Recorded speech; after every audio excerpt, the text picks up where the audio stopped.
मैं और मेरी खाला। खाला एक जवान औरत थी। वो जब भी कभी घर में अकेली होती तो मुझे अपने पास बुला लेती। मैं भी मजबूर होकर इनके पास चला जाता और कुछ हसीन लम्हे इनके साथ गुजारता। मुझे खाला के साथ रहते हुए काफी अरसा गुजर गया था, इसलिए वो मुझसे जरा भी पर्दा नहीं करती थी। एक दिन खाला घर पर अकेली थी जब इसने मुझे अपने पास बुलाया और अपना दिखाकर मेरी खाला बहुत ज्यादा खूबसूरत थी। ऐसा लगता ही नहीं था कि वो एक शादीशुदा औरत है। इस वक्त वह अपने खालू हैदर के घर में रहने आया था, क्योंकि अम्मी अब्बू दोनों सऊदीया जा रहे थे। रवानगी से पहले जब छोटे खालू अब्बू से मिलने और मुबारकबाद देने आए तो उन्होंने अब्बू से जाते हुए कहा कि बिलाल हमारे घर छोड़ जाएं। अब्बू ने उन्हें काफी मुंह किया कि अब बिलाल बड़ा हो गया है और अपना ख्याल रख सकता है, लेकिन वो नहीं माने। उन्होंने अब्बू को राजी कर ही लिया और मेरी दिली ख्वाहिश पूरी होगी। मेरे पास हमारे घर के चाबी है जो खाली पड़ा हुआ है, जिसे मैं अपने मकसद के लिए भरपूर इस्तेमाल कर सकता हूँ। खाला हमारा की शादी मेरे खालू से कोई 10 साल पहले हुई थी। मैं इस वक्त 10 साल का था, मगर इस वक्त खाला को देखकर मुझे बहुत अच्छा लगता था, क्योंकि वो न सिर्फ खूबसूरत थी बल्कि धीमे लहजे वाली और भरपूर जिस्म की मालिक थी। खालू और खाला की जोड़ी मिसाली समझी जाती थी, पर अभी तक वो दोनों औलाद की नेमत से महरूम थे और शायद वो दोनों उसे अपनी किस्मत का लिखा समझकर सब्र कर बैठे थे। खाला और खालू का प्यार बहुत ज्यादा था और मेरा अंदाजा था कि खालू ने इनके साथ कोई रात भी ज़ाया नहीं की होगी, क्योंकि शादी के बाद खाला का बदन इतना ही दिलकश हो गया था। सूरत तो पहले ही लाजवाब थी, मगर अब जिस्म का हर हिस्सा अपनी तरफ महसूस होता। इस वक्त जब खाला घर की सफाई कर रही थी और मैं टीवी देख रहा था, तब खाला ने मुझसे पूछा कि बिलाल बेटा आज कॉलेज नहीं जाना क्या तुम? तो मैंने दिल ही दिल में खाला के बेटे बुलाने पर बुरा मनाते हुए कहा कि नहीं खाला, सेमेस्टर खत्म हो गया है, इसलिए 1.5 महीने की छुट्टियां हैं। खाला ने सारे लाया और झुकाकर मेज पर कपड़ा मारने लगी। कुछ समझ नहीं आ रहा था कि क्या करूं और क्या ना करूं। 2 दिन गुजर चुके थे मुझे खालू के घर आए हुए। रात को खाने की मेज पर खालू ने खाला को मुझसे कहा कि उन्हें 20 दिन के लिए लाहौर जाना है। अगर उन्हें ज्यादा दिनों के लिए बाहर जाना होता तो वो खाला को साथ लेकर जाते, मगर इस दफा मैं खाला के घर पर था तो उन्होंने अकेले ही जाने मुनासिब समझा। मैंने खाला की रूटीन और इनकी बातों का अच्छी तरह जायजा लिया तो मैंने देखा कि चाय का इस्तेमाल ज्यादा करती हैं और चाय दूध की बनती है और मैं डब्बे के दूध के चाय पीने का आदी हूँ। मैंने हेडफोन लगाए हुए थे। मुझे नहीं पता कि खाला मेरे साथ आकर बैठ गई और मुझे खेलते हुए देख रही हैं। हम दोस्त आपस में मिलकर एक दूसरे को गालियां निकाल रहे थे और मैं जो कुछ बकवास कर रहा था वो इंतहा बेहुदा था। खाला हैरान और परेशान थी, मुझे बकवास करते हुए सुन रही थी। फिर उन्होंने मुझे आवाज देकर अपनी मौजूदगी का एहसास दिलाने की कोशिश की, पर म्यूजिक की वजह से मुझे कुछ सुनाई नहीं दे रहा था। खाला मेरी बेहुदा बातों का काफी देर तक सुनती रही और फिर उठकर अपने कमरे में चली गई। शाम को कुछ दोस्तों से मिलने बाहर चलने लगा तो खाला को बताने के लिए इनके कमरे की तरफ गया। मेरे ज़हन में इस वक्त कुछ खास नहीं था, फिर भी मैं वापस आकर बेड पर लेट गया। थोड़ी देर बाद मैंने कहा मैंने चाय पीनी है, बना देंगी क्या? खाला ने मुस्कुराकर कहा क्यों नहीं मेरे बच्चे, बस 2 मिनट में फ्री। और बाहर रसूख की तरफ बढ़ गई। मैं गैलरी में आकर बैठ गया और सामने लान और फूलों को देखने लगा। एक फूल मुझे बहुत पसंद है। मैंने उसे करीब जाकर देखा और फिर उसे तोड़ लिया। खाला मुझे आवाज दे रही थी।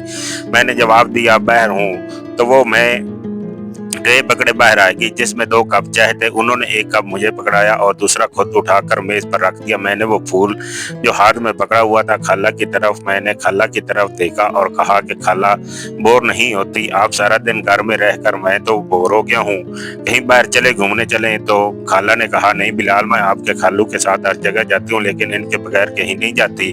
मैं खामोश होकर चाय पीने लगा। रात के खाने के बाद मैंने एक मूवी लगाई और बैठकर देखने लगा। खाला भी मेरे पास आकर बैठ गई और मूवी देखने लगी। खाला ने जब देखा कि ये वही बकवास हो रही है जो मैं दोपहर को गेम खेलते वक्त कर रहा था, तो उन्होंने कहा कि अच्छा जी, सारी गालियां और बकवास तुमने यहाँ से सीखी हैं? वो बोली बेटा ये तो बहुत गंदी बात है, तुम बहुत ही बेहुदा जबान इस्तेमाल करते हो। शर्म से मेरे पसीने छूट गया। खाला ने फिर कहा कि मैं आसिया से बात करूंगी कि तुम पर नजर रखें, तुम हाथ से निकलते जा रहे हो। मैंने नजर उठाकर देखा और खाला को कहा कि गलत हो गया, माफ कर दे, पर क्या करूं, सब लड़के इसी तरह की बकवास करते हैं, मुझे भी जवाब देना होता है तो इस तरह की बातें ही मुंह से निकलती हैं। खाला हंस पड़ी और कहा कि डरो नहीं, किसी को कुछ नहीं कहूंगी। मुझे पता है कि तुम लड़के किस तरह की बातें करते हो। अच्छा यार, कोई और मूवी लगाओ, ये क्या लगाया हुआ है। तब जाकर मेरी सांस में सांस आई और मैंने खाला से पूछा कि कौन सी मूवी लगाऊं, तो उन्होंने कहा कि कोई इंडियन मूवी लगाओ। मैंने कोई इंडियन मूवी लगा दी। खाला मूवी देख रही थी और मैं चोरी चोरी उन्हें देख रहा था। खाला ने अपनी एक टांग उठाकर दूसरी टांग पर रखी और सोफे की टेक और बाजू से लगकर आराम से बैठ गई। फिर मैंने भी अपनी एक टांग उठाकर अपनी दूसरी टांग पर रखी। मुझे लगा कि खाला ने मेरी इस हरकत को नोट किया है और इनके चेहरे पर सी मुस्कुराहट आ गई। मैं खाला की तरह दूसरे कोने पर बैठा हुआ था। फिर खाला ने मुस्कुराते हुए अपनी पोजीशन सही की और मैंने भी इनकी तरफ देखा और सही होकर बैठने में ही बेहतरी समझी। खाला हंस पड़ी और मुझे कहा, बिलाल मेरी नकल उतार रहे हो। मैंने इनकी तरफ देखा और सर हिला दिया तो उन्होंने मसनूई सा गुस्सा करते हुए कहा, क्यों मुझे तंग करना चाह रहे हो। मैंने भी लापरवाही से कहा, हाँ थोड़ा सा। और फिर हंस पड़ी और फिर बोली, क्यों। तो मैंने फौरन कहा, यार इतने दिन हो गए हैं, ना किसी की डांट खाई है ना किसी से जूते। ऊपर से आप इंतहाई बोर हैं। इनके माथे पर बल पड़े और कहा, बिलाल क्या मैं वाकई बोर हूँ। तो मैंने कहा कि पता नहीं मेरा क्या बनेगा अगले रात। खाला ने मुस्कुराते हुए कहा कि तुझे मार खानी है तो मैं लगा देती हूँ। वो मुझे कोई मासूम सा शरारती बच्चा समझ रही थी और ये बात मेरी फायदे में थी।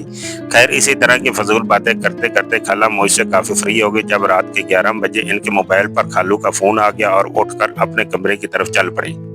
मैंने थोड़ी देर मूवी देखी। मैंने टीवी बंद किया और अपने कमरे की तरफ जाने लगा। तब ही मुझे खाला के कमरे से चीखने की आवाज आई, यार मैं बहुत मिस कर रही हूँ। आपको पता नहीं कैसे गुजारा करेंगे ये दिन, पता नहीं दूसरी तरफ से क्या क्या कहा गया, मगर जो खाला ने कहा वो मेरे लिए किसी सरप्राइज से कम नहीं था। सुबह मैं जल्दी उठ गया और फ्रेश होकर किचन की तरफ गया तो देखा कि किचन में कोई नहीं था। मैंने खाला के कमरे की तरफ जाकर देखा तो दरवाजा बंद था, यानी खाला सो रही थी। मैंने किचन में जाकर अपने लिए चाय बनाई और फिर कुछ स्लाइम गर्म करके मेज पर बैठकर नाश्ता करने लगा। मैं नाश्ता कर रहा था कि खाला के कमरे का दरवाजा खुला और वो बाहर निकली।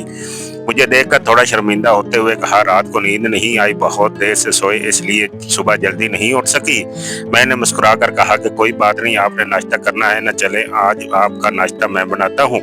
वो बोली, तुम और नाश्ता, वाह क्या बात है। मैंने कहा कि आप फ्रेश होकर आए, मैं नाश्ता बनाता हूँ फिर बात करेंगे। खाला ने सारी लाया और मुस्कुराती हुई दोबारा अपने कमरे में चली गई। तो मैंने कहा, खाला नाश्ते में क्या पसंद फरमाएंगी। खाला ने कहका लगाया और कहा कि बकवास नहीं करो बिलाल, मुझे पहले ही शर्म आ रही है। मैंने दोबारा सर झुकाया और कहा, जैसे आपकी मर्जी, और मुड़कर किचन की तरफ जाने लगा तो खाला ने मुझे देखा और कुर्सी पर बैठ गई। मैं इनकी कुर्सी के पीछे गया और जो कर कहा, खाला आपका नाश्ता, और इनके सामने रख दिया। खाला मेरी तरफ देखकर मुस्कुरा रही थी। खाला ने मेरे सर में हाथ फेरा और मेरे बालों को खराब कर दिया और कहा, वाह बहुत अक्लमंद हो, मैं तो समझी थी कि तुम भी आजकल के लड़कों की तरह बेपरवाह हो गया। मैंने खाला का हाथ पकड़ लिया जो मेरे सर पर था और कहा, यार मेरा स्टाइल खराब कर दिया। खाला ने मेरे गाल पर एक हल्का सा थप्पड़ लगाया और कहा, कुछ खराब नहीं हुआ, आराम से बैठो और नाश्ता करो। खाला ने नाश्ता किया और फिर कहा कि बिलाल बहुत शुक्रिया, चलो पक्की दोस्ती करते हैं। आज बहुत दिनों बाद मैं इसी तरह हंसी हूँ और इतना अच्छा नाश्ता किया है, शुक्रिया। मैंने मुंह बनाकर कहा कि तुम तो क्या मैं आपका दोस्त नहीं हूँ। खाला ने मेरे गाल पर चुटकी काटी और कहा, दोस्त हो पर कच्चे वाले, आज पक्की दोस्ती कर लो। मैंने अपना गाल मलकर कहा, यार एक तो ये बहुत गंदी आदत होती है कि आप आंधियों की गाल ही लाल कर देती हैं। खाला फिर कहका लगाकर हंसने लगी और दोनों हाथों को मेरे हाथों की तरफ बढ़ाया तो मैंने दौड़ लगा दी। खाला हंसते हुए मेरे पीछे दौड़ पड़ी और कहा, रुक, मैं आंटी लगती हूँ तुझे। खाला रुक गई और अपने कमर पर हाथ रखकर सांस लेते हुए कहा, ठीक है। फिर वो साथ बड़ी कुर्सी पर बैठ गई। मैं इनके पास गया और कहा, क्या हुआ। तो खाला एकदम खड़ी हो गई और मेरे दोनों कानों पर चुटकी काट ली और हंसने लगी। मैंने रोने वाली शक्ल बनाते हुए कहा, कोई दोस्ती नहीं आपसे, तो आप तो बहुत बेरहम हो। खाला ने हंसते हुए मुझे देखा और जहां मुझे चुटकी काटी थी वहां प्यार करते हुए कहा, अच्छा ना यार, सॉरी। अगर आपको मेरी वीडियो अच्छी लगी हो तो लाइक कीजिए और चैनल को जरूर सब्सक्राइब करके बेल आइकन दबा दीजिए।